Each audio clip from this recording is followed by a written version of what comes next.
بسم الله الرحمن الرحيم تبارك الذي بيده الملك وهو على كل شيء قدير الذي خلق الموت والحياة ليبلوكم أيكم أحسن عملا وهو العزيز الغفور الذي خلق 7 سماوات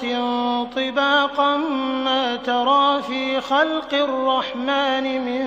تفاوت فارجع البصر هل ترى من فطور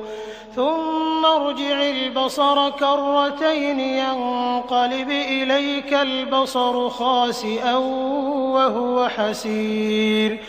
ولقد زينا السماء